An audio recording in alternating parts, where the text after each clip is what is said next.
हे परीक्षित, इसके बाद में जब द्वापर आया, त्रेता में तो केवल राक्षस ब्राह्मण कुल में, क्षत्रिय कुल में उत्पन्न हुए, लेकिन जब द्वापर आया महाराज, तो द्वापर में घर घर राक्षस पैदा हो गए।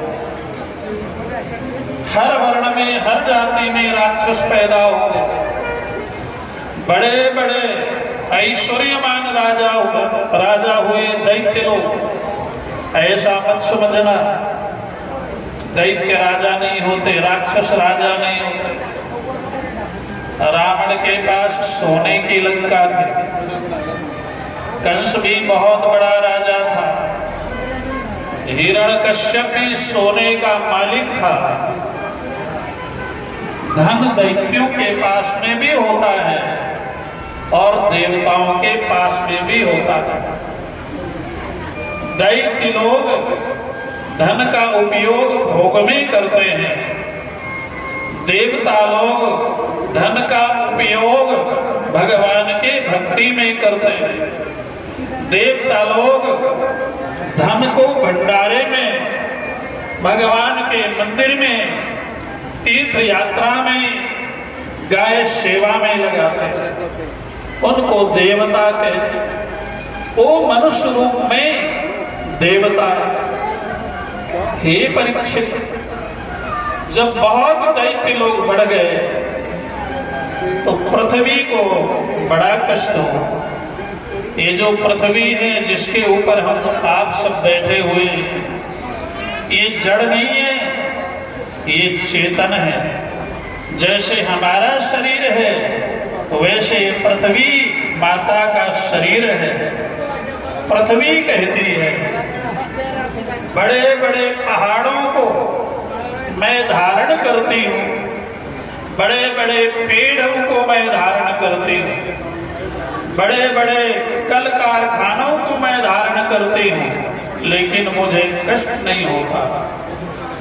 अगर कोई पाप करता है, एक पापी के पैर जब मेरे शरीर पर पड़ता है, पृथ्वी कहती है मुझे इतना कष्ट होता है जैसे कोई मेरे शरीर में भाला चुभ दिया। पापी के पैर पृथ्वी में भाले के जैसे चुभते हैं। धर्मात्मा के पैर पृथ्वी में फूल माला की तरह पहनाए जाते हैं, फूल की तरह पृथ्वी में गिरते हैं। पृथ्वी कहती है पापी बढ़ गए हैं, अब मैं रसातल में चली जाऊंगी, मैं डूब जाऊंगी समुद्र के अंदर। तब देवता लोग आश्वासन देते हैं पृथ्वी को, माँ ऐसा मत करो, बड़ा अनर्थ हो जाएगा। हम सब देवता ब्रह्मा जी के पास चलते हैं, वो तुम्हारे कष्ट का उपाय जरूर कोई ना कोई करेंगे, क्योंकि ये सृष्टि ब्रह्मा जी ने बनाया है। महाराज, पृथ्वी संपूर्ण देवताओं को लेकर के ब्रह्मा जी के पास जाती है। ब्रह्मा जी संपूर्ण देवताओं को, पृथ्वी को लेकर के क्षीर सागर के तट पर गए। क्षीर सागर के तट पर सब देवताओं ने भगवान की स्तुति की है। भगवान ने आकाशवाणी की है, देवताओं आप लोग अस्वस्थ हो जाओ, मैंने आप लोगों का दुख सुन लिया है, आप लोगों की स्तुति, आप लोगों की प्रार्थना मैंने स्वीकार कर लिया है।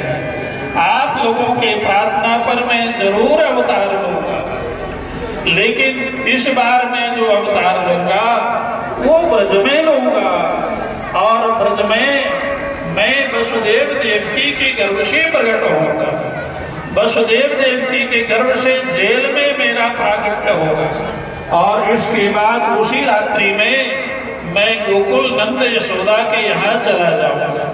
आज जितने भी यहाँ देवता हैं सब लोग ब्रज में जा करके गोपी के रूप में, ग्वाल के रूप में, गाय के रूप में, वृक्ष के रूप में, करके वहां अवतार लो।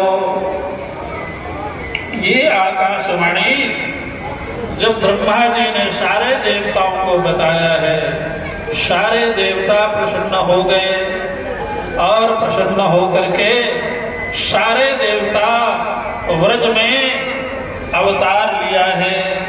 कोई गोपी के रूप में, कोई गाय के रूप में, कोई कदम्ब के रूप में, कोई और किसी वृक्ष के रूप में, कोई बछड़े के रूप में, कोई पहाड़ के रूप में, कोई झरने के रूप में, कोई घास के रूप में सब आकर के व्रज में देवता लोग जन्म ग्रहण करते हैं, ऋषि लोग जन्म ग्रहण करते हैं। इसलिए संत कहते हैं वृंदावन की वृक्ष को मर्म न जाने को,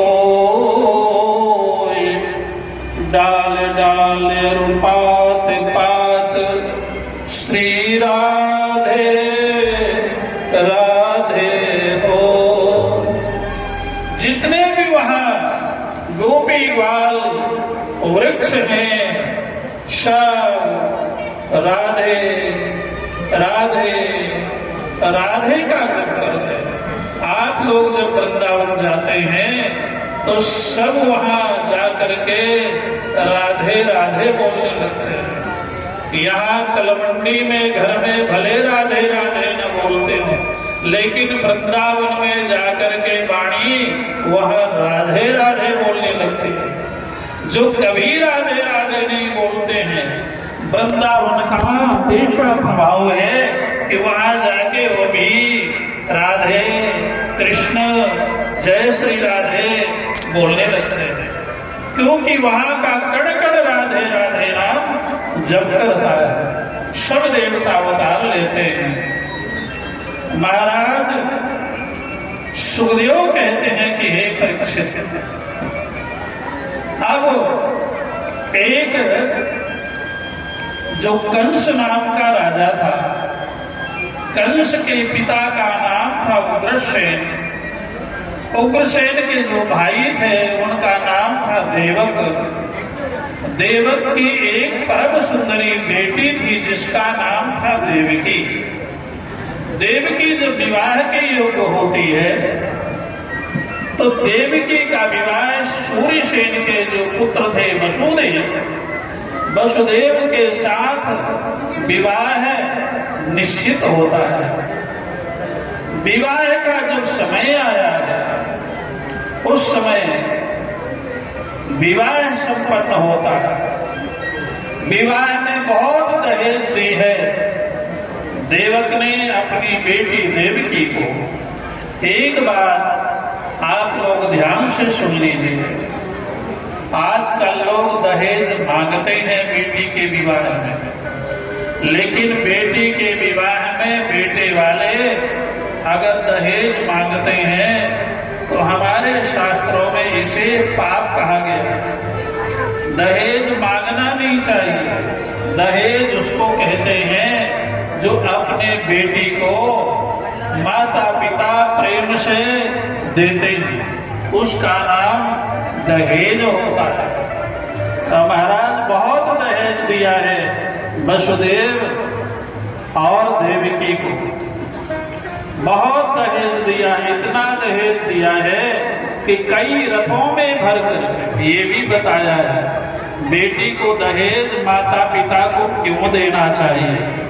आप लोग धन कमाते हैं, कोठी बनाते हैं, प्लाट खरीदते हैं, फैक्ट्री लगाते हैं, सब बेटा को दे देते हैं। बेटी को क्या देते हैं? कुछ नहीं। बेटी की शादी कर दिया, बेटी चली गई। इसलिए हमारे शास्त्रों ने ये विधान किया है, बेटा का जितना माँ बाप के संपत्ति पर अधिकार है उतना ही अधिकार बेटी का भी है।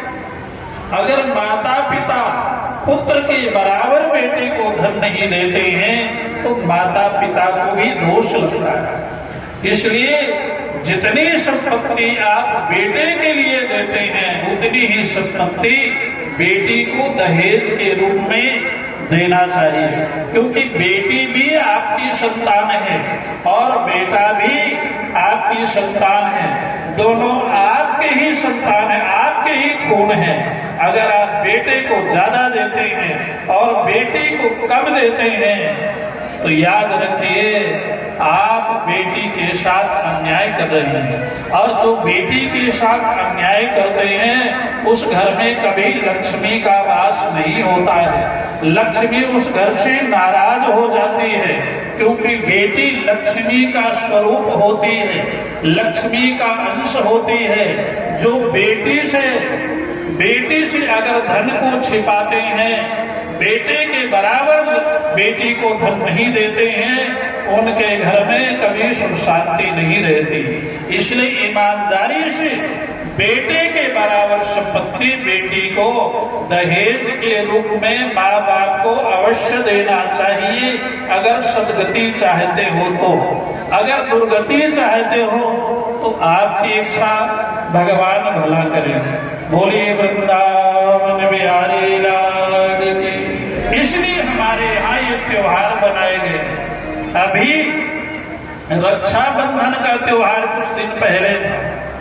भाई के कलाई पर बहन रक्षाबंधन बांधती है और भाई के लंबी आयु की कामना करते हैं। भाई को चाहिए रक्षाबंधन बंधवा करके अपनी बहन को ज्यादा से ज्यादा प्रसन्न करना चाहिए। धन से, मान से, वस्त्र से, हर चीज से बहन को प्रसन्न करना चाहिए। आपकी श्वास, एक श्वास डॉक्टर नहीं दे सकता। डॉक्टर को आप लाखों रुपए दो, लेकिन आज ही मेरे पास में कोई कह रहा था, महाराज हॉस्पिटल गए थे तो डॉक्टर कह रहा तो भगवान को याद करो, वही कुछ कर सकता है, अब हम कुछ नहीं कर सकते हैं। लेकिन आप बेटी ने, बहन ने आपके कलाई पर रक्षाबंधन बांधा है, इस दृष्टि से बांधा है कि मेरा भाई साल भर खुश रहे, मेरे भाई की लंबी आयु हो, मेरे भाई को परमात्मा खुश रखे। इतना जो आशीर्वाद देता है, आप उसको 100 रुपए, 500 रुपए, 1100 रुपए में विदा कर देते और डॉक्टर को जाकर के हजारों रुपए देते, फिर भी वो आपकी रक्षा नहीं कर सकता है। आशीर्वाद हमारे संतों ने कहा, जहाँ दवा काम नहीं करती वहां दुआ काम करती है। इसलिए जो दुआ लेना जानता है, जो आशीर्वाद लेना जानता है, लोग कहते हैं महाराज आशीर्वाद दे दो। अब आशीर्वाद ऐसे काम नहीं करता है, आशीर्वाद के लायक आपकी श्रद्धा भी तो होनी चाहिए। बहन ने रक्षाबंधन बांधा है, आप उसको सामने, जेब आपकी टाइट हो जाती है, लेकिन डॉक्टर के सामने आपकी जेब ढीली हो जाती है। इतने हजारों रुपए आप दे देते थे। इसलिए बेटी को बहुत सारा दहेज देना चाहिए।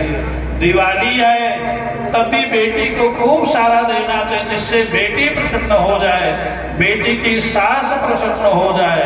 अगर सास थोड़ी ज्यादा चुस्त हो, चालाक हो, तो महाराज उसको भी प्रसन्न करो, क्योंकि बेटी तो सास के पास ही रहनी है। आजकल लोग सास और बेटी में लड़ाई इसीलिए होती है कि अपने बेटी को तो दे देंगे और उसकी सास को ध्यान नहीं रखते, तो लड़ाई तो आप लोग ही करवाते हैं। तो इसलिए महाराज जो बेटी को देते हो, सास ससुर का भी ध्यान रखो, उसकी देवरानी जेठानी का भी ध्यान, उनको भी दो। इससे बड़ा और क्या आपको मिल सकता है? अगर आपकी बेटी अपने घर में सुख से है, शांति से है, तो आपको इससे बड़ा तोहफा और क्या चाहिए? आपने खाली बेटी को देके आ गए, बेटी के जेठानी को नहीं पूछा, सास को नहीं पूछा, और वो क्लेश करती है तेरा बाप ऐसा है, और बेटी फोन करती है माताजी सास ऐसा बोलती है, पिताजी मेरा ससुर ऐसा बोलता है, आप दुखी होते हैं। कुछ रुपए की कंजूसी करके बचा करके और आपने दुख मोल ले लिया। इसलिए ऐसा नहीं करना चाहिए। कमाते किस लिए? आखिर में यहाँ दुनिया में सब छोड़ करके ही तो जाना है। तो दूसरों को दे करके थोड़ी यश तो ले लो। सास भी बेटी की कहे कि बेटी मेरी बहू के माँ बाप बहुत अच्छे हैं, बड़े उदार हैं। सास भी आप लोगों को आशीर्वाद दे, देवदारी जेठानी भी आशीर्वाद दे कि मेरी जो है देवरानी के माँ बाप बहुत अच्छे हैं। ऐसे तो काम करो। तो महाराज बहुत सारा दहेज दिया है। वसुदेव देवकी को जब देवकी विदा होती है, स्वर्ण रथ में देवकी बैठी है। देवकी जब जाने लगती है, बेटी की जब विदा होती है तो बेटी माँ बाप से मिलती है, सहेलियों से मिलती है, रिश्तेदारों से मिलती है। कई बेटियों की आंखें नम भी हो जाती हैं, आंसू भी आ जाते हैं। कंस ने देखा मेरी बहन की शादी, मेरी बहन मेरे से गले मिल रही है। कंस दयावान हो जाता है। कंस ने कहा अपनी बहन को मैं अपने रथ पर बैठाल करके स्वयं सारथी बन करके और मैं अपनी बहन को उसके ससुराल में छोड़कर कंस देवकी का रथवान बनता है, रथ हाँकता है, अपनी बहन को रथ में अपने रथ में बैठाता है। कंस राजा है। सज्जनों एक बात याद रखें, देवकी के रथ को जो हाँक रहा है वो कंस है और अर्जुन के रथ को जो हाँक रहा है वो कृष्ण है। राशि दोनों की एक है, एक तरफ कृष्ण है और एक तरफ कंस है। देवकी के रथ को कंस चला रहा है, अर्जुन के रथ को कृष्ण के हाथ में है, इसलिए अर्जुन की विजय पक्की है। ये महाभारत युद्ध अर्जुन जीतेगा और देवकी के रथ की बागडोर किसके हाथ में है? कंस के हाथ में है। इसलिए देवकी को रोना पड़ेगा, रोना पड़ेगा। देवकी अवश्य दुखी होगी। देवकी के गर्भ से कृष्ण तो पैदा होंगे, देवकी के गर्भ से कृष्ण जन्म लेंगे, लेकिन कहाँ? कारागृह में, जेल में, क्योंकि देवकी के रथ को कंस चला रहा है, कंस चला रहा है। कंस कौन है? कृष्ण कौन है? कृष्ण कौन है? यत्र योगेश्वर है कृष्णो। कृष्ण भगवान है, भगवान ईश्वर। कंस कौन है? कंस अभिमान है, अभिमान। आपके शरीर को हमारे शास्त्रों में रथ कहा गया है, रथ। आपका ये गृहस्थाश्रम है, कोठी है, ये क्या है? ये रथ है। आपका जीवन रथ है। जिस जीवन को आप चला रहे हैं, अपने जीवन की बागडोर आपने किसके हाथ में दे रखा है? कृष्ण के हाथ में कि कंस के हाथ में, भगवान के हाथ में कि अभिमान के हाथ में? आज लोगों के पास थोड़ी धन हो जाता है, थोड़ी नोट की गड्डियां आ जाती हैं तो व्यक्ति अभिमान में आ जाता है। मेरे से बड़ा कौन, मेरे से ज्यादा कौन, मैं देख लूंगा तुझे। इतना अहंकार में चलता है।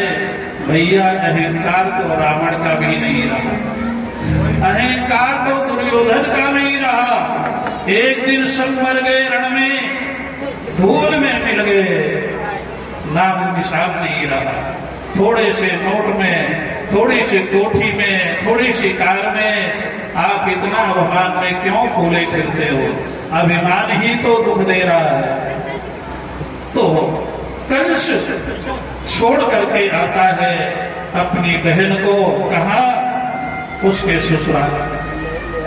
याद रखिए, प्रथम दिन की कथा याद कर लीजिए।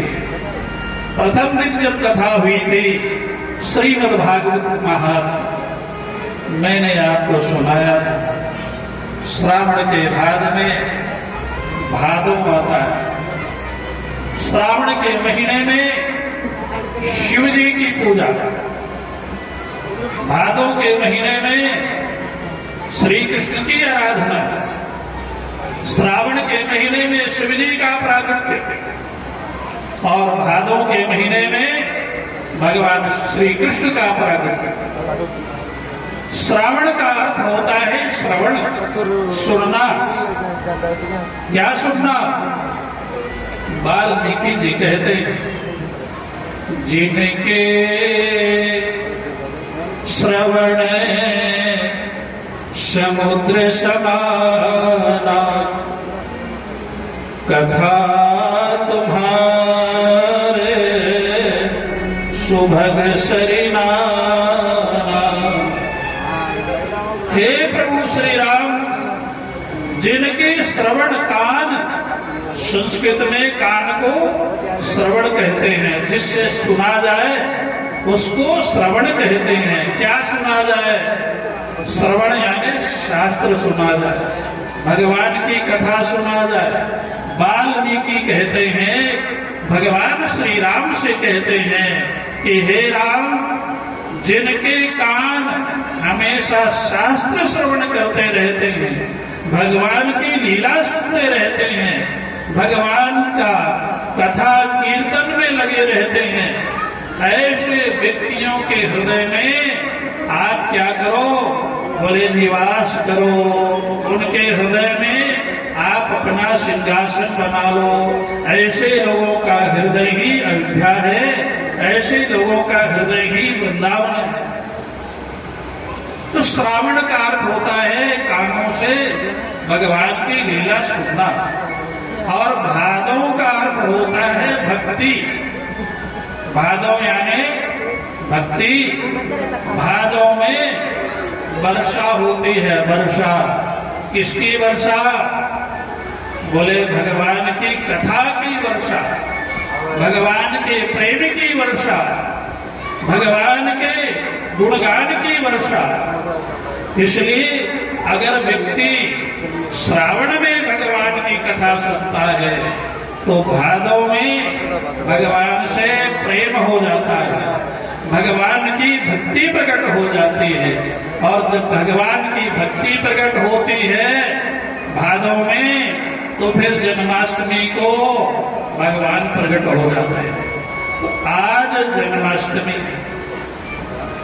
देवकी के जब लेकर के कंस जा रहा था तो आकाशवाणी हुई कि अरे कंस, जिस बहन से तू इतना प्रेम करता है, जिस बहन को तू अपने रथ में बैठाल करके ले जा रहा है, इसी बहन का 8वां गर्भ तेरा काल होगा, उसी के हाथों तेरी मृत्यु होगी। ये आकाशवाणी ने गड़गड़ाहट के साथ बड़े जोर से कंस को सचेत कर दिया। कंस ने जब ये शब्द सुना, कंस के कान खड़े हो गए। मौत से कौन नहीं डरता? मौत सुनकर के हर व्यक्ति घबरा जाता है। कंस ने जब सुना कि देवकी का 8वां गर्भ मेरा काल होगा, कंस तो तिल मिला गया। जिस बहन से प्रेम करता था, आज उसी बहन का गला काटने के लिए म्यान से तलवार निकाल दिया। इस मेरी बहन के गर्भ से मुझे मारने वाला बेटा पैदा होगा, मेरा काल पैदा होगा। कंस ने तलवार निकाला, देवती के केश पकड़े मारने के लिए तलवार, सिर में सिर काटने के लिए। वसुदेव जी ने कहा, राजन क्या करने जा रहे हो, क्या हो गया? कंस ने कहा, वसुदेव आपने सुना नहीं, आकाशवाणी ने कहा है देवकी के गर्भ से मेरा काल पैदा हुआ, इसलिए देवकी के गर्भ से पैदा होगा।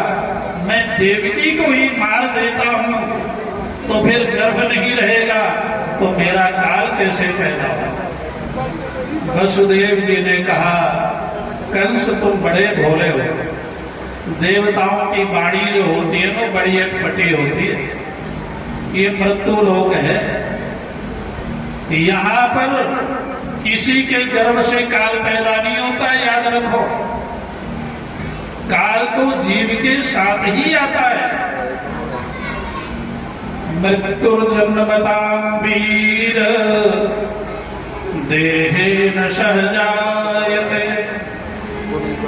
वसुदेव जी ने कहा, राजा कंस, काल कभी पैदा होता है पेट से?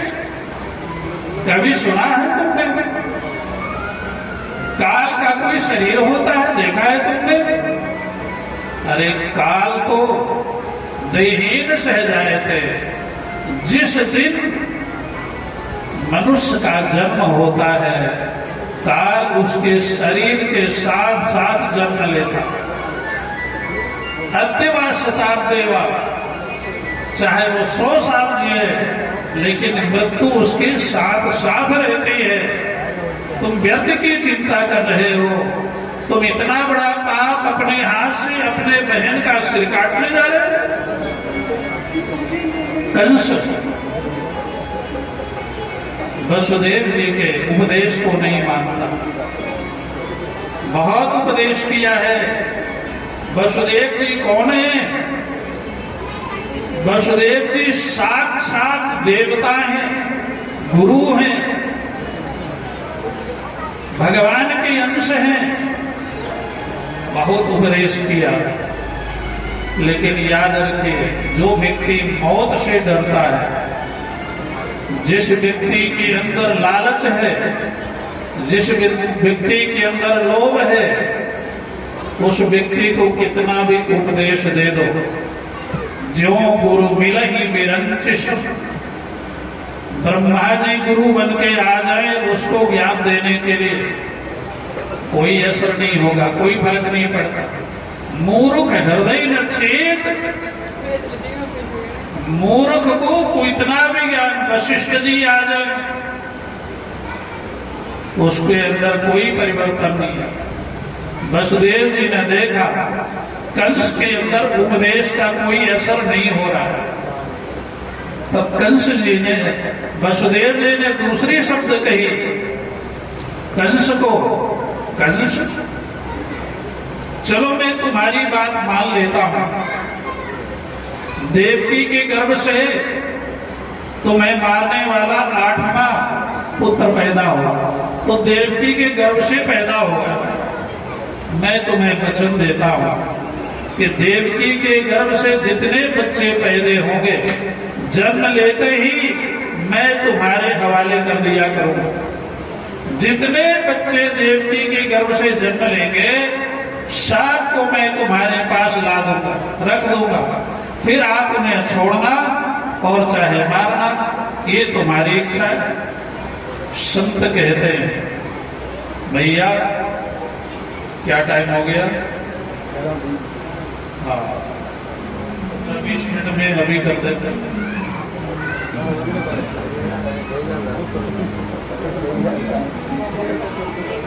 बाद में कथा के बीच कथा में बोले वृंदावन बिहारी लाल। देखो भाई, आप लोगों के यहाँ स्वागत के लिए मंदिर कमेटी की ओर से पता नहीं क्या क्या बनाया गया है। मेरे से कहते हैं स्वामी जी इनको चाय पकौड़े दे दें। मैंने कहा भाई कोई बात नहीं है, आज थोड़ी तपस्या करने दो, भगवान कृष्ण का जन्म हो जाए फिर, क्योंकि आज व्रत है ना। मैं आपको सावधान कर देता हूं, हमारे शास्त्रों में, कथा में, मंदिर में, भगवान के भक्ति में 36 अपराध लिखे हुए। कितने? 36 अपराध। किसके? भगवान के भक्ति में विघ्न।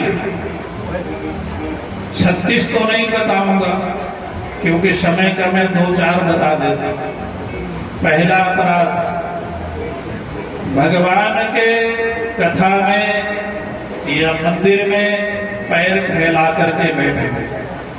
पहला अपराध क्या अपराध है? पैर फैला करके बैठना, ये पहला अपराध है, तिरस्कार है कथा का और भगवान का। तो आप कहेंगे महाराज ये तो पंजाब है, यहाँ तो पैर सिकुड़ते नहीं है, मुड़ते नहीं है, बड़ी समस्या है।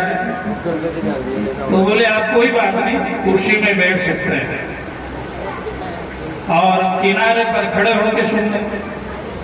वैसे तो कुर्सी में बैठना भी अपराध बताया है। मंदिर के अंदर कथा में कुर्सी में भी बैठना अपराध बताया है। दूसरा अपराध मैंने बताया था परसों, आपस में कथा के समय मंदिर में बैठकर संसार की चर्चा करना, बातें करना, संसारिक चर्चाएं करना, ये अपराध माना जाता है भगवान की कथा का, भगवान के विग्रह का। तीसरा अपराध सोना, क्या करना? सो जाना, कथा में सोना या मंदिर के सामने सोना, मंदिर में सोना, ये अपराध माना जाता है। और मंदिर में या कथा के समय नोट गिनना, क्या गिनना? पैसे गिनना। आजकल मैंने देखा कि लोग मंदिर बोला, मंदिर के सामने बैठकर नोट गिनने लगते हैं। वो दान पेटी रख रखा ना, खोल करके वही गिनना शुरू कर देते। लेकिन शास्त्रों में ये दोष माना जाता है। आप किसी कमरे में बैठ जाए, पर्दा में गिने। और इसके बाद दोष माना जाता है मंदिर के अंदर जूता चप्पल उतारना, ये भी दोष है कथा का और भगवान के। और खाना पीना, कथा के समय खाना पीना, ये भी दोष माना जाता है।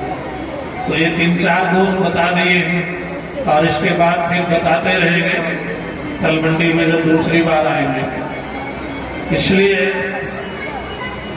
महाराज वसुदेव जी ने कंस को कहा, हे कंस, जितने भी पुत्र का जन्म होगा देवकी के गर्भ से, मैं तुम्हें ला करके समर्पित कर दूंगा।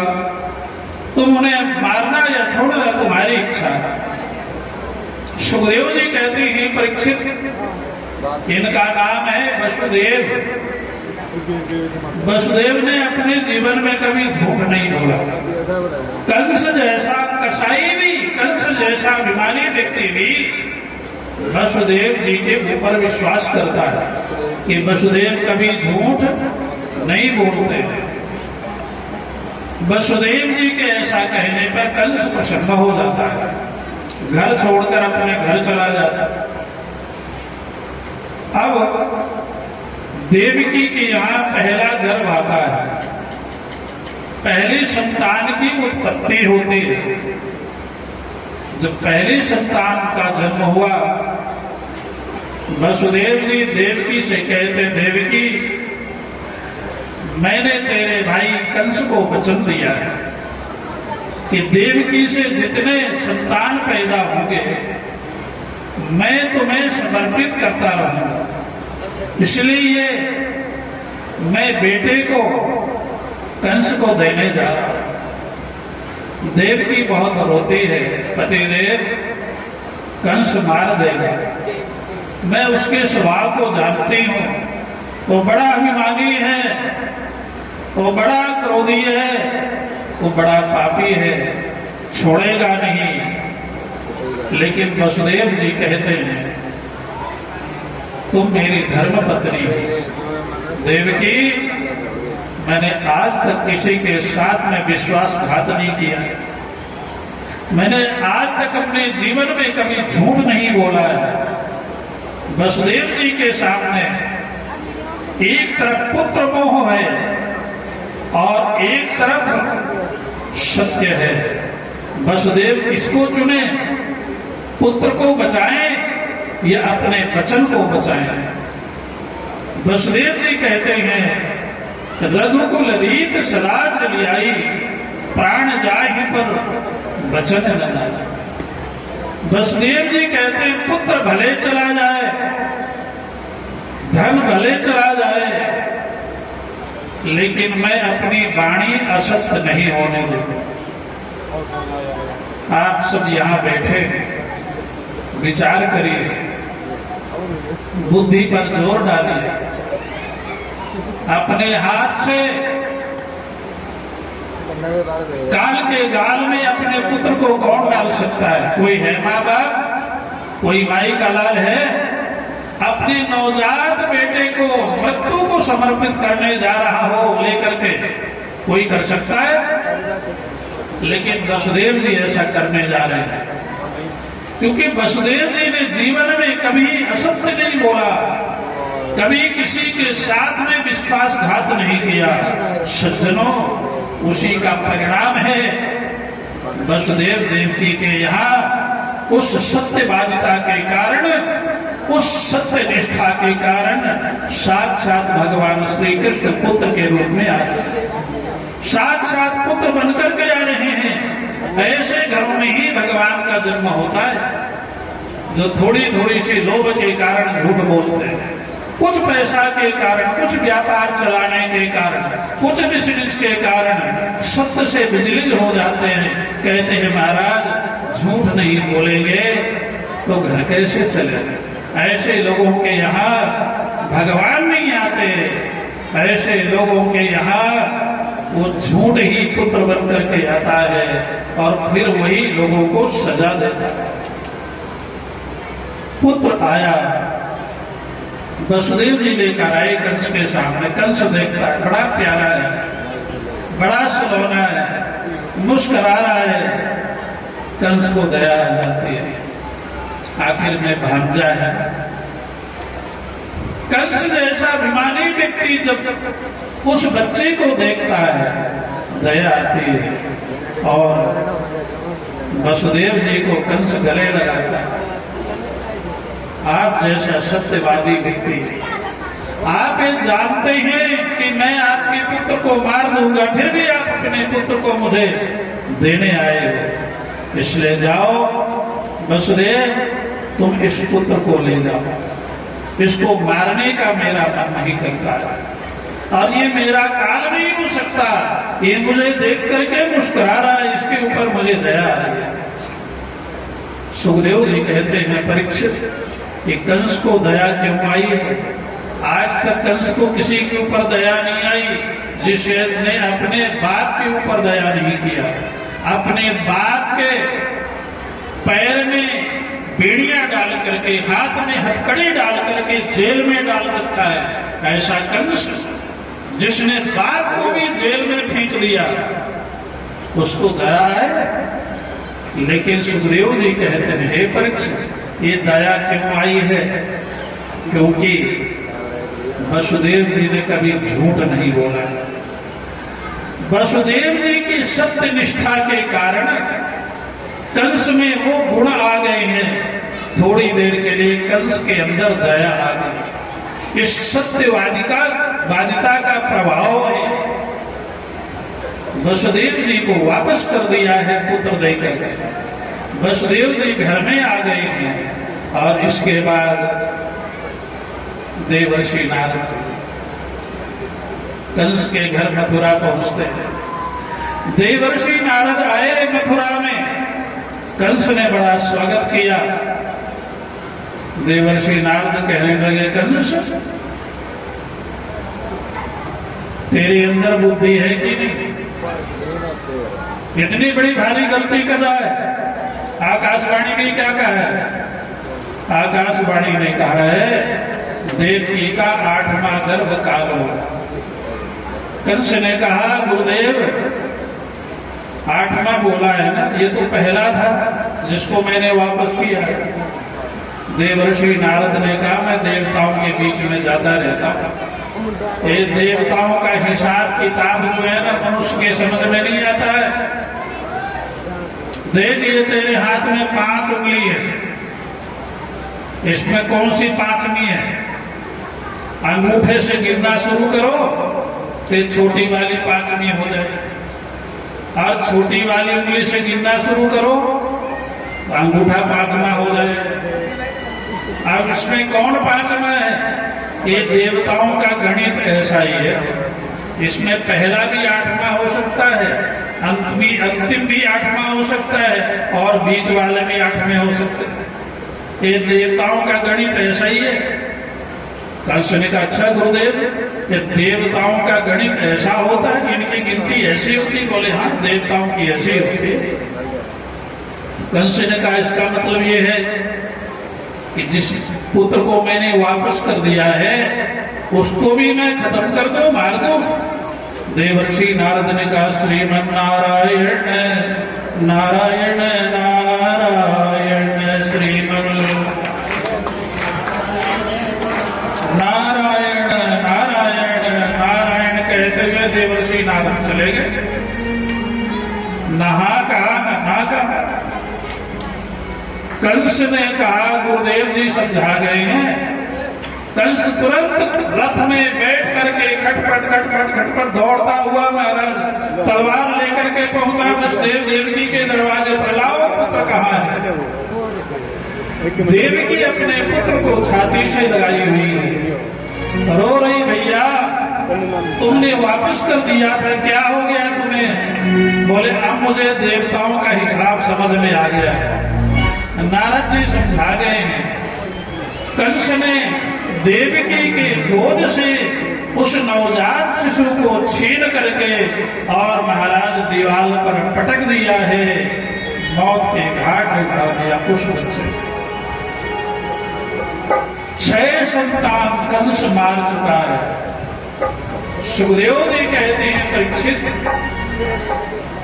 7वें गर्भ में साक्षात शेष भगवान देवकी के गर्भ में आए हैं।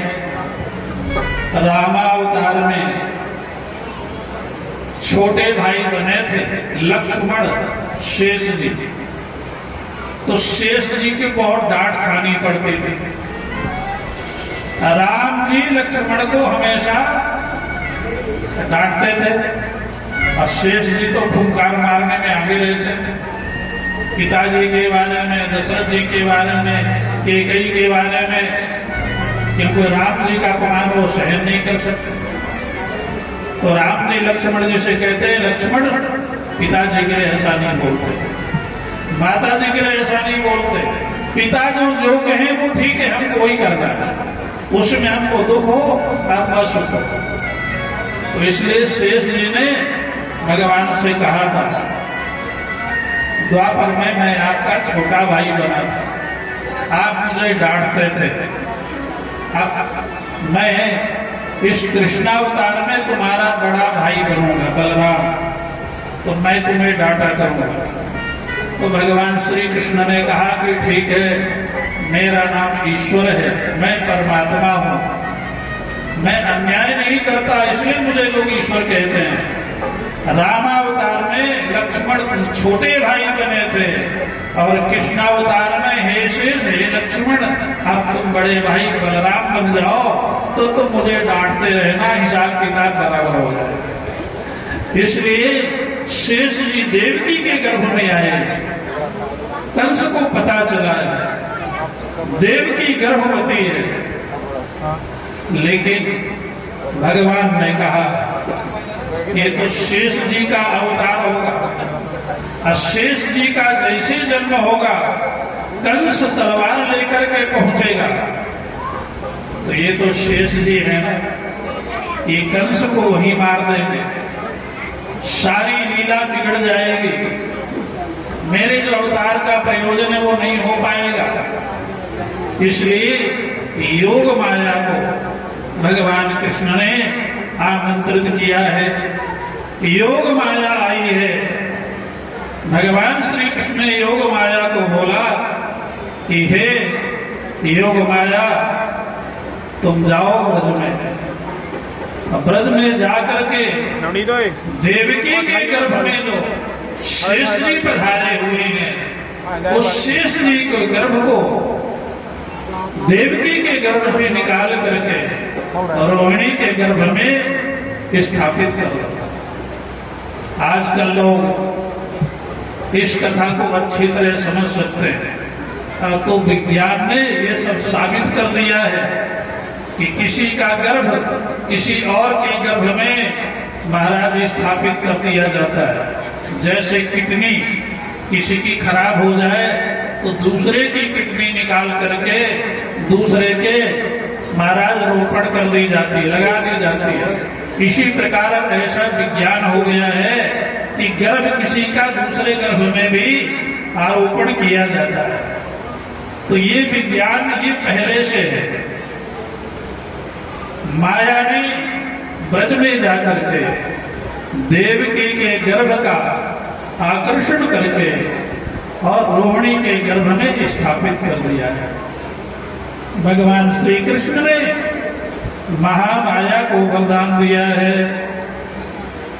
भगवान श्री कृष्ण ने कहा, जाओ महामाया, तुमने मेरे काम को पूरा कर दिया है, इसलिए मैं तुम्हें वरदान देता हूँ। दुर्गेति भद्रकालीति विजया वैष्णवी चा कुमदा चंडिका कृष्णा माधवी कन्यकेति चा। कलयुग में हे माया तुम्हारी इतनी पूजा होगी कि लोग रात भर जगदम्बे, अम्बे, वैष्णव, दुर्गा, कुमदा, चंडिका, कृष्णा, माधवी इस तरीके से नाम का कीर्तन करेंगे, तुम्हारी पूजा होगी। और जो तुम्हारी पूजा करेंगे तुम्हारे नाम का जगराता करेंगे, तुम्हारे मूर्ति की स्थापना करेंगे, तुम्हारे धाम की यात्रा करेंगे, उनकी मनोकामना तुम्हारे आशीर्वाद से पूर्ण हो जाया करेगी। इसलिए आजकल पंजाब के लोग तो इस काम में आगे हैं, वैष्णव देवी की यात्रा करने जाते हैं। अब तो महाराज सरकार ने सुलभ कर दिया है, सीधी दिल्ली से ट्रेन चला दिया है कटरा के लिए, वैष्णो देवी के लिए लोग खूब यात्रा करते हैं। तो ये भगवान श्री कृष्ण का आशीर्वाद दिया हुआ है वैष्णो देवी को, चंडिका देवी को, महामाया को, दुर्गा देवी को, क्योंकि भगवान कृष्ण के कार्य को, लीला को महामाया ने पूर्ण किया है। इसके बाद में श्री सुखदेव जी कहते हैं, हे परीक्षित, बलराम जी का जन्म होता है रोहिणी के गर्भ से। श्रावण षष्ठी को बलराम जी का प्रकट हुआ है रोहिणी के गर्भ से। बोलिए बलदाऊ जी महाराज की। इधर अष्टम गर्भ देवकी के गर्भ में भगवान स्वयं आते हैं पुत्र बन करके। जब देवकी के गर्भ में भगवान ने प्रवेश किया है, सुखदेव जी कहते हैं देवकी और वसुदेव जी का तेज बढ़ जाता है। वसुदेव और देवकी की कांति बढ़ जाती है। वसुदेव देवकी का सौंदर्य बढ़ जाता है। वसुदेव देवकी का मन प्रसन्न हो जाता है। वसुदेव देवकी जेल में रहते हुए भी वहां भगवान का चिंतन करते हैं, भगवान के नाम का कीर्तन करते हैं। लोग घर में भगवान का भजन नहीं करते हैं, लेकिन वसुदेव देवकी कंस के जेल में रह करके भगवान का भजन करते हैं, भगवान का ध्यान करते हैं, भगवान का चिंतन करते हैं, भगवान के नाम का कीर्तन करते हैं। दोनों वसुदेव देवकी बैठ करके भगवान के नाम की चर्चा करते हैं, स्वप्न बताते हैं। देवकी कहती है वसुदेव जी से कि हे पतिदेव, आज मैंने स्वप्न देखा है। मेरे स्वप्न में एक छोटा सा, एक नन्हा सा मुस्कुराता हुआ बड़ा सुंदर महाराज, इतना उसमें तेज था, इतना तेज था, इतना शांति थी, वह मेरी गोद में आकर के प्रकट हो गया। वसुदेव जी ने कहा, देवी मैंने भी रात्रि में स्वप्न देखा था। स्वप्न में भगवान श्रीमन नारायण स्वयं ऊपर से महाराज आई हैं और मेरे उदर में, मेरे पेट में आकर के भगवान समा गए। कुछ समय के बाद वही श्रीमद्नारायण देवकी तुम्हारे गर्भ से बालक के रूप में उत्पन्न हुए। स्वप्न में जेल में वसुदेव देवकी को भगवान के दर्शन होते हैं, भगवान का चिंतन होता है। श्री सुखदेव जी कहते हैं, राजा परीक्षित, जब द्वारपालों ने कंस को जाकर के ये बताया कि महाराज देवकी गर्भवती है, वसुदेव और देवकी की कांति बढ़ गई है, उनका तेज बढ़ गया है, उनका ओज बढ़ गया है, वो बड़े प्रसन्न हो गए हैं। जेल में भी रह करके महाराज वो इतने प्रसन्न हैं, इतनी उनकी शोभा हो रही है, हमको तो ऐसा लगता है बड़े बड़े जो महल में रहते हैं उनके अंदर भी ये शांति नहीं रहती जितनी शांति वसुदेव देवकी के अंदर जेल में है। जब कंस ने ये बात सुनी तो कंस तुरंत जेल में आता है। वसुदेव देवकी को देख करके कंस डर जाता है। कंस को डर लगता है वसुदेव देवकी के पास जाने से। कंस देखता है ऐसा दिव्य स्वरूप, ऐसा अलौकिक स्वरूप मैंने तो कभी देवकी को देखा नहीं। देवकी को बचपन से मैं देखता हूँ, देवकी मेरी बहन है, लेकिन आज तो देवकी ऐसा लगती है कि साक्षात स्वर्ग से लक्ष्मी आ गई है। ये वसुदेव जी इतने शांति में, इतने प्रेम में हैं। एक बार तो कंस का मन ऐसा हुआ कि इनको जेल से बाहर कर दिया जाए, लेकिन जब आकाशवाणी को याद करता है तो कंस भयभीत तो हो जाता है। और इसके बाद महाराज कंस पहरेदारों को सचेत करता है, आकाशवाणी ने ठीक कहा है, इस बार वसुदेव देवकी का तेज बढ़ गया है, यही मेरा 8वां काल है, आप लोग जागते रहना, सोना नहीं। महाराज 7 परकोटे पहरेदारों के कंस ने खड़े कर दिए हैं और बड़े बड़े ताले जो कोई तोड़ ना सके, कोई खोल ना सके, ऐसे ऐसे 7 ताले अलीगढ़ से मंगवा करके जेल में लगवा दिए हैं। पहरेदारों को सावधान कर दिया है। कंस घर चला गया है, कंस को नींद नहीं आ रही है। और इधर वसुदेव और देवकी बैठ करके कीर्तन कर रहे हैं। आप लोग सब मेरे साथ बोलेंगे, हरिया जाओ, हरिया जाओ, हरिया जाओ, हरिया जाओ, हरिया जाओ, हरिया जाओ, हरिया जाओ, हरिया जाओ, आकर के दर्श दिखा जाओ, आकर के दर्श दिखा जाओ, हरिया जाओ, हरिया जाओ, हरिया जाओ, हरिया जाओ,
जन्म का समय उपस्थित हुआ है।